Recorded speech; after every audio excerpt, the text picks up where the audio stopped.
যে কোনো ধর্মের যে কোনো বর্ণের লোক হন না কেন, সকল সুপ্রিয় ভাই এবং বোনদের বলবো, নিরপেক্ষ দৃষ্টিভঙ্গি নিয়ে কথাগুলো শুনবেন, অতঃপর মূল্যায়ন করবেন। যদি আপনার জীবনে কল্যাণ বয়ে আনে আমার কোনো কথা, তাহলে সেই কথাটা মেনে নেবেন। বিশেষ করে যখন বিশ্ববিধাতা এক অদ্বিতীয় স্রষ্টার কথা আপনাদের সম্মুখে পরিবেশন করব এবং তার প্রেরিত সর্বশেষ দূত মুহাম্মদ সাল্লাল্লাহু আলাইহি সাল্লাম, তখন তার কথা অবশ্যই আপনারা মেনে নেবেন। আর আমার ব্যক্তিগত কোনো কথা হলে যা পবিত্র কোরআন এবং সুন্নাহর পরিপন্থী হবে, ডাস্টবিনে নিক্ষেপ করে দেবেন, এ কথাই আমি বলি। সুপ্রিয় ভাই এবং বোন, আপনাদের যে বিষয় নিয়ে আলোচনা করার সংকল্প করেছি, আমাকে একটু ইঙ্গিত দেওয়া হয়েছে। বর্তমান পরিস্থিতিতে মুসলিমদের করণীয় কি? বর্তমানে আমাদের করণীয় কি? সত্যি আমরা এখনই শুনছিলাম সিএর প্রসঙ্গটি, এনআরসি, যদিও কোভিড-19 করোনা ভাইরাস আল্লাহ তাআলার ছোট্ট একটা আযাব, একেবারে ক্ষুদ্র আযাব। সেই আযাবের কারণে সারা বিশ্ব তটস্থ, আতঙ্কিত, ভীত, সন্ত্রস্ত, বিশ্বের সাথে এক অপরের থেকে সম্পর্ক বিচ্ছিন্ন হয়ে গেছিল। আকাশে বিমান উড়ছিল না, জি, এক অপর দেশে বিমান যাচ্ছিল না, এটা আমরা অবগত আছি। কেউ মারা গেলে তাকে শেষ গোসলটুকুও দেওয়া হচ্ছিল না যদি ওই অসুখে মারা যাচ্ছিল। গণকবর। বিশ্বের সুপার পাওয়ার আমেরিকা ধারাবাহিকভাবে কয়েক মাস থেকে 3 থেকে 4 হাজার ডেলি লোক মারা যাচ্ছে। গতকালকের রিপোর্টে 4000 প্লাস লোক মারা গিয়েছিল আমেরিকাতে একদিনে 24 ঘন্টায়। আজকের রিপোর্ট দেখবেন, আজকের যেটা রিপোর্ট, 3300 প্লাস লোক মারা গিয়েছে আমেরিকার মাটিতে 24 ঘন্টায়। আর আক্রান্তের সংখ্যা 24 ঘন্টায় শুধু আমেরিকার মাটিতে 1,66,000 প্লাস। প্রায় প্রত্যেক দিনই 1.5 থেকে 2 লক্ষ আমেরিকাতে আক্রান্ত হচ্ছে। 2.5 কোটি, জি 2.5 কোটি পার হয়ে গেছে আমেরিকাতে আক্রান্তের সংখ্যা। মাত্র 33 কোটি জনগণের বসবাস, 2.5 কোটি পার। 4 লক্ষ পার হয়ে গেছে মৃতের সংখ্যা শুধু আমেরিকাতেই। সারা পৃথিবীতে 21 লক্ষ প্লাস মৃতের সংখ্যা। প্রায় 10 কোটি হতে চলেছে আক্রান্তের সংখ্যা। ছোট্ট একটা করোনা ভাইরাস, এ ভাইরাসে আতঙ্কগ্রস্ত। এক সময় যখন বলা হচ্ছে সিএ, এনআরসির মাধ্যমে মুসলমানদেরকে তাড়ানো হবে, সুপ্রিয় ভাই এবং বোন, মুসলমানদের আতঙ্কিত হওয়ার কোনো কারণ নেই, কোনো কারণ নেই। আমি আপনাদের যে কথাটা বলছি, কথাটা খুব ভালোভাবে শুনুন, একটু মনোযোগ দিয়ে বোঝার প্রচেষ্টা করুন। আল্লাহ তাআলা সর্বশক্তিমান, তিনি এখনো আছেন, কেউ থাকবে না তখনও থাকবেন, কেউ ছিল না তখনও ছিলেন। সেই মহান আল্লাহ তাআলা পবিত্র কোরআন আমাদের জন্য আলোকবর্তিকা অবতীর্ণ করেছেন, পথ নির্দেশিকা অবতীর্ণ করেছেন। আসলে কোরআনে কি আছে আমরা নিজেরাই বুঝি না, কোরআনে কি আছে জানি না। এজন্য আমরা হন্যে হয়ে নানা দিকে ছুটোছুটি করছি। সমস্যার সমাধানের জন্য আমরা নানা ধরনের মন্তব্য করছি, মতামত ব্যক্ত করছি, অথচ সমস্যার সমাধান রয়েছে পবিত্র কোরআন এবং সুন্নাহয়। আল্লাহ তাআলা স্পষ্ট ভাবে বলছেন, ওয়ামা আনসালনা আলাইকাল কিতাবা ইল্লা লিতুবাইয়িনা লাহুমুল্লাযী ইখতালাফু ফীহি। সূরা নাহল 16 নম্বর সূরার 64 নম্বর আয়াত। আল্লাহ স্পষ্ট ভাবে জানিয়ে দিচ্ছেন মুহাম্মদ সাল্লাল্লাহু আলাইহি সাল্লাম তোমার উপরে পবিত্র কোরআন শুধুমাত্র এই জন্যই অবতীর্ণ করেছি, তারা যে সমস্ত বিষয়ে সমস্যা করছে, মতভেদ করছে, মতানৈক্য করছে, সেই সমস্যা মতানৈক্য মতভেদের তুমি মূলোৎপাটন করবে, তার ব্যাখ্যা বিশ্লেষণ করে ঐক্য নিয়ে আসবে, সমস্যার সমাধান করে দেবে। পবিত্র কোরআন আল্লাহ অবতীর্ণ করেছেন সমস্যার সমাধানের জন্য। দুঃখজনক হলো চরম বাস্তব যে আজকে যাদের কাঁধে ছিল সমস্যার সমাধান করা, তারা সমস্যার সমাধান না করে বরং সমস্যা তৈরি করে চলেছে। কি বলছেন? যে আমরা অনেকেই মনে মনে ভাবছি বর্তমান পরিস্থিতিতে মুসলমানরা অনেক লাভজুত খেলাম, যে অনেক লাভজুত খেয়েছে। সব রাজনৈতিক দল মুদ্রার এপিঠ ওপিঠ। আমার কথা সম্পূর্ণ শুনুন, বুঝতে পেরেছেন? আমি রাজনৈতিক বিষয় নিয়ে আলোচনা করবো, আমি একটা দৃষ্টান্ত দিচ্ছি, মানে যেটা আমাদের সমাজে চলছে, বুঝতে পেরেছেন? চায়ের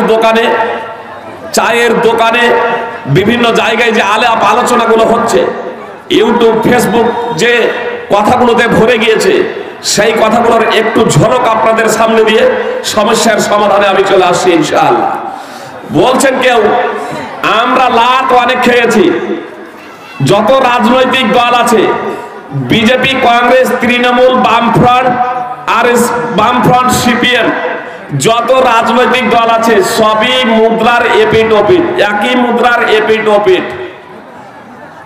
লক্ষ্য উদ্দেশ্য হলো তাদের ফুটবলকে লাত দিয়ে গোলে ভরা। মুসলমান আর কতদিন বোকা হয়ে থাকবে? তোমাদেরকে ফুটবল করে গোলে ভরছে, আর ওই বোকা হয়ে থাকলে হবে না, আর ফুটবল হয়ে থাকলে হবে না। এখনই জি বলিয়েন না, আমার লাস্ট কথাটা শুনুন। বলছে এখনই এ করেন না, তার কারণ জি বলতে গিয়ে আবার পরে পস্তাতে হবে না যদি আপনার কথার বিপক্ষে চলে যায়। আমি ব্যক্তিগতভাবে কোন রাজনৈতিক দলের সমর্থন করি না, সাধারণভাবে, বুঝতে পেরেছেন? আমি রাজনৈতিক দলের কোন সদস্য না, খুব ভালোভাবে যেটা এখন আগেই বলে দিচ্ছি, আমি কোন প্রচলিত রাজনৈতিক দলের সদস্য না। তবে আমি অবশ্যই একজন রাজনীতিবিদ, তার কারণ আমার আপনার নবী বিশ্ব মানবের পথ প্রদর্শক মহাত্মা মহাপুরুষ মুহাম্মদ সাল্লাল্লাহু আলাইহি সাল্লাম রাজনীতি করেছেন। পৃথিবীতে যত নবী রাসূল এসেছেন রাজনীতি করেছেন। সহিহ বুখারী হাদিস নম্বর 3455 এবং সহিহ মুসলিম হাদিস নম্বর 1842। তো ভাই সকল, আমিও একজন রাজনীতিবিদ, আমিও রাজনীতি করি, কিন্তু প্রচলিত রাজনীতি করি না। প্রচলিত রাজনীতি আমি বিশ্বাসী নয়। তবে বলবেন এই প্রেক্ষাপটে লাভজত খেতেই থাকবো। জি ভাইরা, আপনি লাভজত খাবেন না কি খাবেন, আমি সেই সমাধান দেওয়ার জন্যই আজকে এসেছি। আমাদের কথা হলো, যারা বলছেন যে ফুটবল হয়ে আর কতদিন থাকতে হবে, এবার আমাদের খেলাড়ি হতে হবে। যে খেলাড়ি মানে এবার ফুটবলকে মারবো না, আর ফুটবল হবো না, তাহলে আমাদের জয়। এর স্পষ্ট বাণী বলে দিই, মানে আমাদের আলাদা একটা রাজনৈতিক দল হওয়া চাই। সুপ্রিয় ভাই এবং বোন, শান্ত সুষ্ঠ মস্তিষ্কে আমার কথাগুলো শোনার পর আপনারা মূল্যায়ন করবেন। আল্লাহ আপনাদের বিবেক বুদ্ধি দিয়েছেন। শান্ত সুষ্ঠ ভাবে কথাগুলো আপনারা মিলিয়ে দেখবেন, ভাববেন যে আচ্ছা, মুসলমানরা বর্তমানে যে যে জায়গাতে আছে, মুসলমানরা আকীদায় এবং আমলের দিক থেকে, কথাটা খুব ভালোভাবে শুনুন, মুসলমানরা আকীদায় এবং আমলের দিক থেকে যে যে জায়গাতে আছে, সেই জায়গাতে থেকে মুসলমানদের যদি রাষ্ট্রপতি, প্রধানমন্ত্রী এবং ভারতে যত রাজ্য আছে প্রত্যেক রাজ্যের মুখ্যমন্ত্রী, সুপ্রিম কোর্টের প্রধান বিচারপতি, যত হাইকোর্ট আছে সব হাইকোর্টের প্রধান বিচারপতি বানিয়ে দেওয়া হয়, কাদের? এই আলেম ওলামা, মুফতি, পীর, যারা ধর্মীয় পণ্ডিত মুসলমানদের মাঝে আছে, এই মুসলমানদের ধর্মীয় পণ্ডিতগুলোকে যদি দেশের প্রধানমন্ত্রী, মুখ্যমন্ত্রী, রাষ্ট্রপতি, প্রধান বিচারপতি বানিয়ে দেওয়া হয়, 5 বছর তো দূরের কথা, 1 মাস দেশটা চলবে তো যেভাবে বর্তমানে চলছে, অন্তত সেইভাবে। কি বলছেন? এবার আপনারাই বলছেন চলবে না। কেন? কেন চলবে না? সব তো মুসলমান তো এক হবেন, এক হলে চলবে না মানে এদের এখন তো খেলাড়ি হওয়া চাই। খেলাড়ি হলে একই মানসিকতার হতে হবে না? হবে না? খেলাড়ি হলে একই মানসিকতার হতে হবে না? আর না হয় খেলার ময়দানে মারপিট শুরু হবে। তো এরা খেলার ময়দানে মারপিট শুরু হবে জি, মুসলমানদের মধ্যে যে আকীদা এবং আমল নিয়ে আছে, মুসলমানরা দেশ চালাতে পারে না। বলবেন ফাইজি সাহেব আপনি ভুল বলছেন, হয়তো বিজেপি আপনাকে টাকাই দিয়েছে বা তৃণমূল আপনাকে টাকা দিয়ে দিয়েছে বা বামফ্রন্ট বা কংগ্রেস আপনাকে টাকা দিয়েছে, এই জন্য এই কথা বলছেন। আপনি যাই মন্তব্য করুন না কেন, আমি কোরআন এবং সুন্নাহ থেকে আপনাদের সমাধান দেবো এবং শান্ত সুষ্ঠুভাবে আপনাদের বুঝতে বলবো, অনুধাবন করতে বলবো। শুধু এই বিষয়টা আমি আবারও আপনাদের বলছি, সুপ্রিয় ভাই এবং কথাটা খুব ভালোভাবে শুনুন। বাংলাদেশে কি ক্ষমতায় বিজেপি আছে? পাকিস্তান, আফগানিস্তান, ইরাক, মিশর, সিরিয়া, লেবানন, মুসলমানরা খুব শান্তিতে আছে তো? কেন নেই? কেন নেই? পাকিস্তানে মসজিদে যে আরএসএস বজরং দল গিয়ে গুলি মারছে, আত্মঘাতী বোমা ফাটাচ্ছে, আত্মঘাতী আক্রমণ করছে। বাংলাদেশে মুসলমান আপসে লড়ছে না। বলবেন তাহলে সমস্যার সমাধান কি? তাহলে আমরা লাজ্জত খেতেই থাকবো, আমরা মার খেতেই থাকবো? আল্লাহ তাআলা স্পষ্ট ভাবে বলছেন, আমি দুটো আয়াতের অংশ বিশেষ তেলাওয়াত করেছি। আল্লাহ তাআলা বলছেন, ইন্নাল্লাহা লা ইউগাইয়িরু মা বিকাউমিন হাত্তা ইউগাইয়িরু মা বিআনফুসিহিম। নিশ্চয়ই আল্লাহ তাআলা কোন জাতির অবস্থা পরিবর্তন করেন না ততক্ষণ পর্যন্ত যতক্ষণ না তারা নিজেরা নিজেদের অবস্থা পরিবর্তন করে।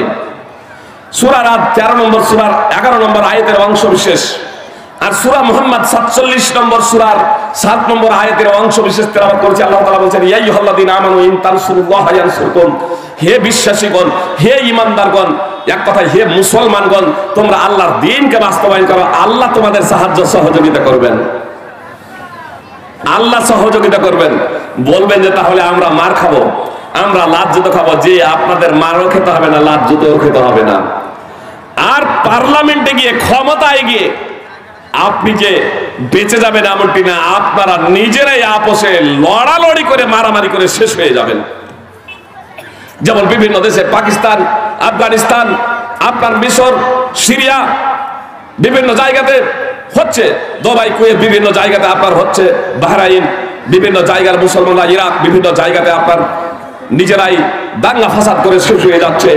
সুপ্রিয় ভাই এবং বোন, তাহলে বলবেন যে এই মুসলমানদের নেতৃত্ব করার কি যোগ্যতা নেই?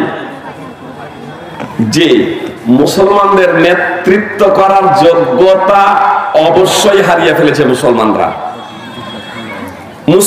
আমরা নেতৃত্ব দেওয়ার যোগ্যতা হারিয়ে ফেলেছি। আমি আপনার বাড়ি নিয়ে চিন্তিত না। এনআরসি সিএ এর মাধ্যমে, সিএর মাধ্যমে, এনআরসির মাধ্যমে বলছে আমাদের বাড়ি, গাড়ি, জমি জায়গা যা আছে সব নিয়ে নেবেন, ডিটেনশন ক্যাম্পে ভরবে। সুপ্রিয় ভাই, জায়গার সার্কুলার হচ্ছে না, আপনারা একটু এগিয়ে চলে আসুন, একটু দাঁড়িয়ে যান, কোরআন এবং সুন্নাহ নিয়ে ইনশাআল্লাহ আপনাদের সম্মুখে নির্ধারিত সময়ের মাধ্যমে গঠনমূলক একটা বক্তব্য পরিবেশন করব। আপনাদেরকে বলবো, যারা দাঁড়িয়ে আছেন দাঁড়িয়ে থাকবেন না, জায়গা করেন। ভাই সকল, আপনাদেরকে একটু কষ্ট দেবো আমি। পিছনের ভাইদের এখন যেহেতু সমস্যা, এরপরে আসলে আরো সমস্যা হবে, তো একটু দাঁড়িয়ে গিয়ে এগিয়ে যাওয়া যায় না? সুপ্রিয় ভাই, একটু আপনারা দাঁড়িয়ে যান। আপনাদের কাছে আওয়াজ পৌঁছাচ্ছে না নাকি পিছনে? যে আপনারা দাঁড়িয়ে যান, তারপরেই বক্তব্য রাখবো, মানে মিডিলে ঢুকাটা একটু সমস্যা। একটু দাঁড়িয়ে যান ভাইজানরা।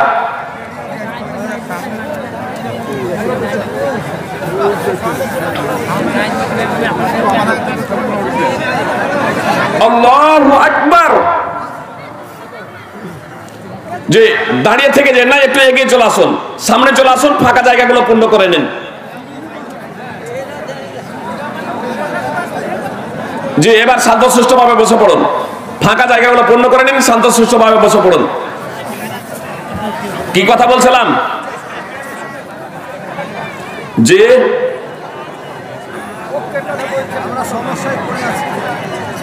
কি কথা বলছিলাম? এনআরসি আপনার শুধু মুসলমান না, আসামে 19 লক্ষ নাগরিকের, ভারতীয় নাগরিকের 19 লক্ষ ভারতীয় নাগরিকের এনআরসিতে নাম আসেনি।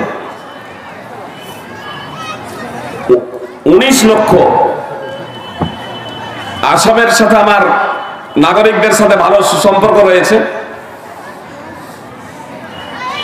তো তাদেরকে জিজ্ঞেস করলাম, যারা এনআরসিতে যুক্ত ছিল তাদেরকে জিজ্ঞেস করেছে যে 19 লক্ষ নাগরিকের যে নাম আসেনি, তো এর মধ্যে আশা করি মুসলমানদের বেশি আছে। বলছে না না, মুসলমানদের সংখ্যা খুবই নগণ্য, খুবই কম। 19 লক্ষের মধ্যে 1 থেকে 1.5 লক্ষ হচ্ছে মুসলমান, বাকি হচ্ছে সবই অমুসলমান। আর আমাদের অমিত শাহ বলছেন হিন্দু না মুসলমান এটা বড় দেখার নয়, যাদের এনআরসিতে নাম আসেনি সব ডিটেনশন ক্যাম্পে। তাহলে মুসলমান তারা এমনটি না। আসলে এটা হচ্ছে মুখের কথা, কথার কথা, যে বাংলাদেশ থেকে এসেছে। আমি তো প্রকাশ্যভাবে বলি যে বাংলাদেশ, পাকিস্তান থেকে, আফগানিস্তান থেকে মুসলমানরা আসেনি। আরে মুসলমান আসবে কেন পাকিস্তান, বাংলাদেশ থেকে, আফগানিস্তান থেকে? আরো ভারত থেকে মুসলমান গিয়েছে, ভারত থেকে মুসলমান গিয়েছে। তবে অমুসলমানরা যারা এসেছেন তাদেরকে আমরা তাড়িয়ে দিতে চাই না। হ্যাঁ, যদি কোনো মুসলমান, নামটা মুসলমান, তার কামটা কামের দৃষ্টিতে, তার কামের দৃষ্টিতে, আমলের দৃষ্টিতে মুসলমান নয়, কিন্তু নামের দৃষ্টিতে মুসলমান কেউ যদি বাংলাদেশ থেকে এসেছে, তাকে বউ আদরে আমার দাদারা খাওয়াচ্ছেন, পড়াচ্ছেন, তাসলিমা নাসরিন, যে বিতাড়িত করুন না, কিন্তু বিতাড়িত করবেন না, জানছেন। তাহলে রহস্যটা কোথায়? আসলে এটা হচ্ছে একটা রাজনীতি, এটা হচ্ছে একটা খেল। এজন্য অনেক নেতা আছে, তারা বলে ইনকিলাব জিন্দাবাদ, ইনকিলাব জিন্দাবাদ। এবার তারপরে ওকে জয় করিয়ে দিলেন। আর জয় যখন হয়ে যাওয়ার পরে অনেক নেতার কাছে গিয়ে যখন আপনার সমস্যার কথাগুলো বলছেন, তখন বলছে তোমরা বুঝতে পারোনি, তখন বলেছিলে যে ইনকিলাব জিন্দাবাদ। ইনকিলাব শব্দটা আরবি কালব থেকে এসেছে। কালব বলা হয় হাতকে, অন্তর। এখানে হাত দেবেন, দেখেন সবসময় ধক ধক করছে, লাফাচ্ছে। তো এবার বলছে যখন ওর কাছে গিয়ে যাচ্ছেন, নেতা হয়ে যাওয়ার পরে, সবাই এমনটি না, অনেক নেতা ভালো আছেন, কিছু কিছু নেতা আছে বা অনেক নেতাই আছে, যখন তাদেরকে বলছেন যে আপনাকে জয়ী করেছি, আপনি জয়ী হয়েছেন, আমাদের এমএলএ এমপি হয়েছেন, এবার আমাদের সমস্যাগুলো দূর করুন, তখন এবার বলছেন আরে আগেই তো বলেছো ইনকিলাব জিন্দাবাদ, এখন আমরা খাবো তোমরাবাদ, এখন আমরা খাবো তোমরাবাদ। পেট আর নিয়ন্ত্রণে থাকছে না, বেড়েই যাচ্ছে, বেড়েই যাচ্ছে। আপনার টাকার হিসাব, আপনার টাকার হিসাব, আপনার পিছনে সিবিআই, আপনার পিছনে ইডি লাগিয়ে দেওয়া হচ্ছে। আর হাজারো অপরাধ তারা করছে, হাজারো মানুষকে খুন করছে, প্রকাশ্যভাবে বলছে গুলি মারো, তারপরেও কোনো সমস্যা নেই। আর আপনার ঘরে একখানা ব্লেড পাওয়া যাচ্ছে, পায়খানার চেম্বার পাওয়া যাচ্ছে, তার জন্য আপনাকে বলা হচ্ছে সন্ত্রাসী। পাকিস্তান থেকে এটা একটা সুড়ঙ্গ। নাউযুবিল্লাহি মিন যালিক। সুপ্রিয় ভাই এবং বোন, এই পরিস্থিতিতে আমাদের আবেগময় হলে চলবে না। আমাদের শান্ত সুষ্ঠুভাবে, আমাদেরকে খেপানোর জন্য, আমাদেরকে উত্তেজিত করার জন্য এসব ভাষা ব্যবহার করবে এবং কিছু তারা কাজও করবে, আমাদের উপরে কিছু জুলম নির্যাতন চালাবে। এই পরিস্থিতিতে আমাদের করণীয় কি, সেই বিষয়টাই আমি আপনাদের সম্মুখে ইনশাআল্লাহ আলোচনা করব। তা আমি বলছিলাম যে এর জন্য আতঙ্কিত হওয়ার কোনো কারণ নেই। সুপ্রিয় ভাই, আমার কথাগুলো মনোযোগ দিয়ে শুনে নেন। সুপ্রিয় ভাই এবং বোন, আমি একটাই কথা বলেছি যে আকীদা এবং আমল নিয়ে বর্তমানে আমরা আছি। এই অবস্থায় যদি আমাদের দেশের নেতা বানিয়ে দেওয়া হয়, প্রধানমন্ত্রী, মুখ্যমন্ত্রী বানিয়ে দেওয়া হয়, রাষ্ট্রপতি বানিয়ে দেওয়া হয়, যদি বানিয়ে দেওয়া হয় ভারতের সুপ্রিম কোর্টের প্রধান বিচারপতি, হাইকোর্টের প্রধান বিচারপতি, তাহলে দেশে শান্তি প্রতিষ্ঠিত হবে না, হবে না। আজকে দেখুন না ফেসবুক তোলপাড়, এক আলেম বলছে ওবিসি যে করেছে ইসলাম থেকে খারেজ, এক আলেম বলছে আরে ওবিসি করে সমস্যাটা কি, বিশাল তোলপাড়। আরে মুসলমান কি মুসলমান নয়? আমি সেই প্রসঙ্গে আপাতত যাচ্ছি না। আমার যেটা লক্ষ্য বস্তু, যে জায়গাতে আছি, আমরা যদি শান্ত সুষ্ঠুভাবে বিবেককে নিয়ন্ত্রণ না করে ফতোয়া দিতে শুরু করি, তাহলে সমস্যা তৈরি হবে। আমাদেরকে শান্তশিষ্টভাবে মেপে কথা বলতে হবে, ততটাই কথা বলতে হবে শরীয়ত যতটা কথা বলার অনুমতি দিয়েছে। যেখানে কথা বলার অনুমতি দেয়নি, যে বিষয়ে জ্ঞান নেই, সেই বিষয়ে আমাদের চুপ থাকতে হবে। আর এটা সার্বিকভাবে আমাদের জনগণকে সেইভাবে আমাদের নিজের আত্মাকে নিয়ন্ত্রণ করতে হবে। আজকাল আমাদের সমাজেও মসজিদের ইমামের উপরে জনগণ হত্যাকর্তা। যে মসজিদের ইমামের উপরে খবরদারি করেন না মসজিদের ইমামের উপরে খবরদারি। ভাই বলুন, এই জাতি কি করে মাথা উঁচু করে দাঁড়াতে পারে যে সমাজের জনগণ মসজিদের ইমামের উপরে খবরদারি করে, আলেমদের উপরে খবরদারি করে? এ সমাজ কখনো মাথা উঁচু করে দাঁড়াতে পারে না। যদি মাথা উঁচু করে দাঁড়াতে হয় তাহলে ইমামকে এ কথা বলতে হবে, আপনি আমাদের শ্রদ্ধেয় ব্যক্তি, আপনি আমাদের পরিচালনা করুন, আপনি আমাদের দ্বারা পরিচালিত হবেন না। আপনি আমাদেরকে পরিচালনা করুন, আপনি আমাদের দ্বারা পরিচালনা হবেন না। তার কারণ কোরআন এবং সুন্নাহ আপনি জানেন, আমরা জানি না। আমাদেরকে জানান এবং কোরআন এবং সুন্নাহ কি আছে। যখন এই কথাটা আমরা ইমামদেরকে বলতে পারবো, আর ইমামরা আমাদেরকে কোরআন এবং সুন্নাহ নিরপেক্ষ দৃষ্টিভঙ্গি নিয়ে বলবেন এবং কোরআন সুন্নাহর দিকে আমাদেরকে আহ্বান জানাবেন, কোরআন সুন্নাহ আমাদের সমাজে বাস্তবায়ন করবেন, তখন আল্লাহ তাআলার মদদ এবং আল্লাহ তাআলার সাহায্য সহযোগিতায় নেমে আসবে ইনশাআল্লাহ। সুপ্রিয় ভাই এবং বোন, আমেরিকা ছিল সুপার পাওয়ার, আমেরিকার মাজা ভেঙে গিয়েছে। প্রত্যেকদিন প্রায় 3 থেকে 4 হাজার লোক মারা যাচ্ছে। আমেরিকা বিভিন্ন জায়গায় গণকবর দিচ্ছে। এখন গণকবর হচ্ছে কেন হচ্ছে? প্রায় 1400 বছর আগে আমার আপনার বিশ্ব মানব জাতির পথ প্রদর্শক মুহাম্মদ সাল্লাল্লাহু আলাইহি সাল্লাম বলে গিয়েছেন। আব্দুল্লাহ ইবনে উমর রাদিয়াল্লাহু তাআলা আনহু সূত্রে বর্ণিত, তিনি বলছেন, যখন কোন জাতির মধ্যে প্রকাশ্যভাবে অশ্লীলতা, ব্যভিচার, জেনা ছড়িয়ে পড়বে, যখন কোন জাতির মধ্যে প্রকাশ্যভাবে অশ্লীলতা, জেনা, ব্যভিচার ছড়িয়ে পড়বে, তখন তাদের মাঝে মহাব্যাধি রূপে প্লেগ রোগ দেখা দেবে। ওয়াল আউজাউল্লাতী লাম তাকুন মাদাত ফি আসলাফিহিমুল্লাযীনা মাদাউ, এবং তাদের মাঝে এমন এমন রোগ, বালা, মুসিবত, বিপদ আপদ আসবে যা আগেকার লোকেদের মাঝে কখনো দেখা যায়নি। সেই রোগটার নাম নিশানা কখনো আগের যুগে শোনা যায়নি।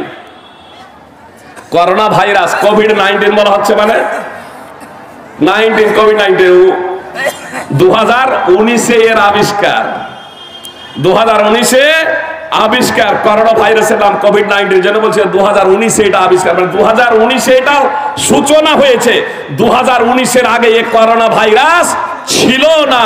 আল্লাহ রাসূল সাল্লাল্লাহু আলাইহি সাল্লামের ভাষা দেখুন, যখন অশ্লীলতা, জেনা, ব্যভিচার সমাজে ছড়িয়ে পড়বে, তখন তাদের মাঝে এমন এমন রোগ, অসুখ বিসুখ আসবে, যে অসুখটা, যে রোগটা অতীতে কখনো শোনা যায়নি, কখনো আগেকার লোকেদের মাঝে দেখা যায়নি। সারা বিশ্বে ছোট্ট একটা রোগ করোনা ভাইরাস, সেই রোগে একেবারে তটস্থ আক্রান্ত। জি, প্রায় 1 বছর হতে চললো, গত মার্চ মাসে স্কুল, কলেজ, ইউনিভার্সিটি বন্ধ হয়েছে, এখনো বন্ধই আছে। কি জন্য বন্ধ এটা বলতে পারবো না। যে করোনা ভাইরাস যত ভরা আছে স্কুল, কলেজ, ইউনিভার্সিটি আর মাদ্রাসাতে, জি আপনার বিভিন্ন যে প্রচলিত রাজনৈতিক দল আছে, লক্ষ লক্ষ মানুষকে নিয়ে রাজনীতি করছেন, তখন করোনা ভাইরাস আসে না। আর যত ভরা আছে স্কুল, কলেজ, ইউনিভার্সিটিতে, কেন? শিক্ষিত হলেই তো সমস্যা। কিভাবে মানুষকে মূর্খ বানানো যায়, আমরা বিষয়টাকে অনুধাবন বুঝতেই পারছি না।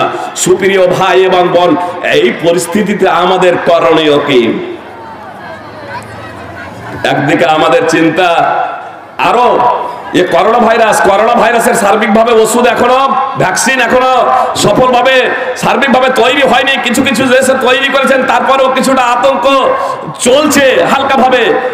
জি, এমসের ডাক্তাররাও কিছু কিছু এরকম অভিযোগ করেছেন যে সমস্যা আছে। আপনার ফাইজার ভ্যাকসিন আমেরিকাতে এটা প্রয়োগ করা হয়েছিল, ভ্যাকসিন নিতেই 23 জনের আবার মৃত্যু হয়ে গেছে। তো ভ্যাকসিন, আপনি তো ভ্যাকসিন না নিয়েই ভালো আছেন, আমি তো ভ্যাকসিন না নিয়েই ভালো আছি। যে ভ্যাকসিন নেবেন, অবশ্যই ভ্যাকসিন। আবার অসুখ চলে আসছে করোনা ভাইরাস থেকে, অত্যন্ত সক্রিয় এবং মারাত্মক রোগ স্ট্রেন আবার চলে এসেছে। স্ট্রেন আবার একটা ব্যাধি দেখা দিয়েছে, তটস্থ আবার ইংল্যান্ডের মাটিতে ভয় ভীতি এরকম ছড়িয়ে গিয়েছে। বিভিন্ন জায়গায় আবার লকডাউন। আপনার বেজিং এ চীনে আবার নতুন করে লকডাউন। এটা ভাববেন না যে আমাদের ভারতে একটু কমতে শুরু করেছে, আল্লাহর পরীক্ষা শুরু হলে আবার সেটা ঘুরে আসবে। তো সুপ্রিয় ভাই এবং বোন, সমস্যার কথা আপনারা জানছেন, সমস্যাগুলো সবকিছু জানছেন, একটু আমি সমাধানের দিকে যাব। তার কারণ বক্তব্য আমাকে 1 ঘন্টা 10 মিনিট রাখতে হবে, তার কারণ আজকে অনেক যোগ্য যোগ্য আলেম চলে এসেছেন। আমার শ্রদ্ধেয় ভাই মুর্শিদ মাদানী সুদূর উত্তর দিনাজপুর থেকে এসে উপস্থিত হয়ে গেছেন। আপনার কলকাতা থেকে মুমতাজউদ্দিন সাহেব তিনিও এসে উপস্থিত হয়ে গিয়েছেন, এজন্য তারাও বক্তব্য রাখবেন। আর শীতের সময় সবকে নির্ধারিত সময় বক্তব্য রাখতে হবে।